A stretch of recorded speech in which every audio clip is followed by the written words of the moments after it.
Texan.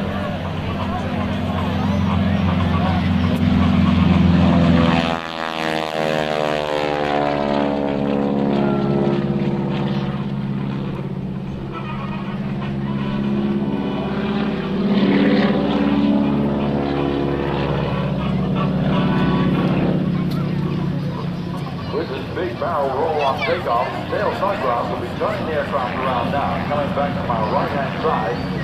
This is a maneuver you will very rarely see in practice in AC-6. Maneuver with a snap roll on the top of the loop, known as the looping avalanche.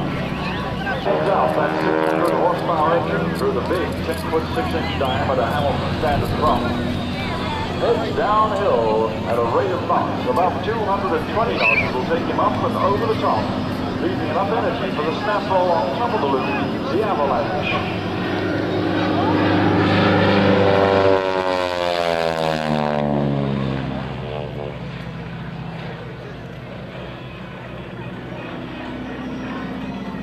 The rapping sound that you'll hear coming from the big T6 occasionally, as in right there, is not the exhaust note of the engine. It is actually the tips of the propellers breaking the sound barrier. Put it together yourself at 2,300 revolutions per minute.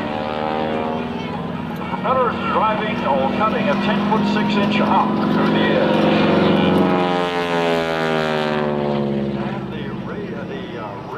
Turn at 2,300 revolutions. The tip traveling at just slightly higher than 680 miles an hour.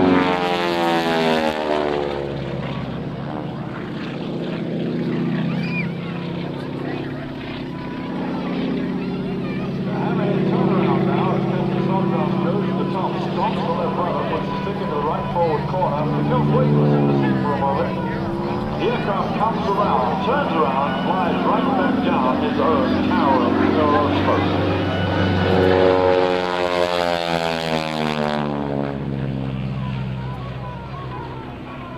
This next maneuver, ladies and gentlemen, is actually one of the most dangerous, even though it looks one of the most simple. The one-half reverse cubidative executed a little too low. At this point right here, you have nowhere to go and nowhere to recover.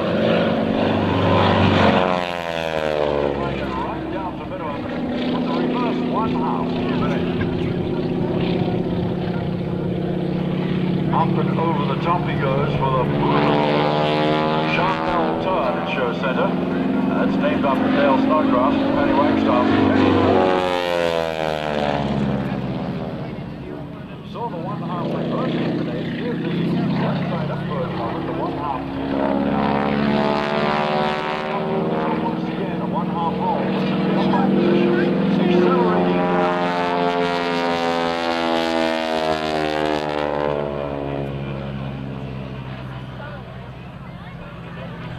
Once again, straight up, looking over his left shoulder right now along the wing, making sure that that wing is cutting a 90-degree angle to the horizon. Feeling light in the seat, then he applies full left rudder, full right forward stick, leaving the power in, swapping the engine of the rudder control that turns the airplane around on its axis.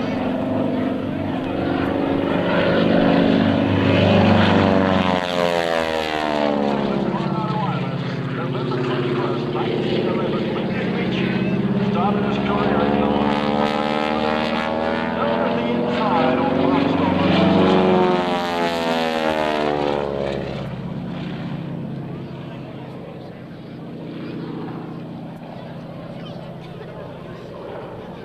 There is still an argument as to who was the first man to perform the loop-the-loop, as it became known later.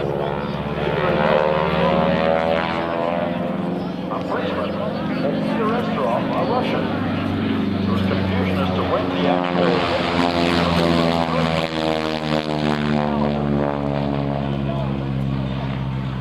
The French were using a standard Julian calendar, the Russians using the Gregorian calendar.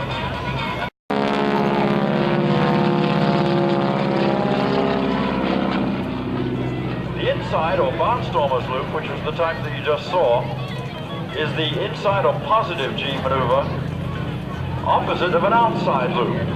The outside loop is pushed to the outside and presses the pilot against the straps. the first man in the world to perform that maneuver. Jimmy Doolittle.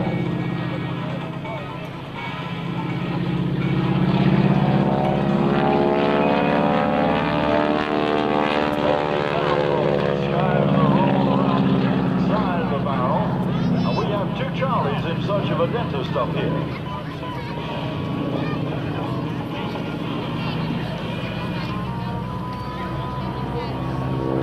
Rolling the aircraft precisely at 90 degrees of rotation, Dale comes out from our right-hand side to perform the 4-point hesitation roll.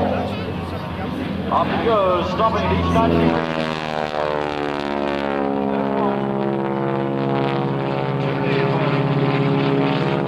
Number 3, and then number 4. Up and over he goes now, performing the barrel roll break. But as he performs the barrel roll, watch when he comes back the other way. Watch the landing gear of the aircraft as Dale Snodgrass puts the gear up. What do you mean, puts the gear up? They're already up, aren't they? Right now they're down. Now they're up.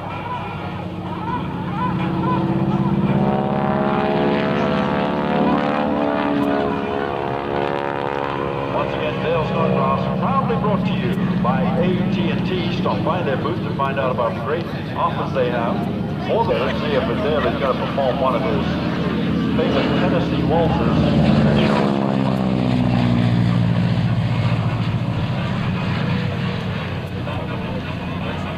Down the runway. Landing gear extended.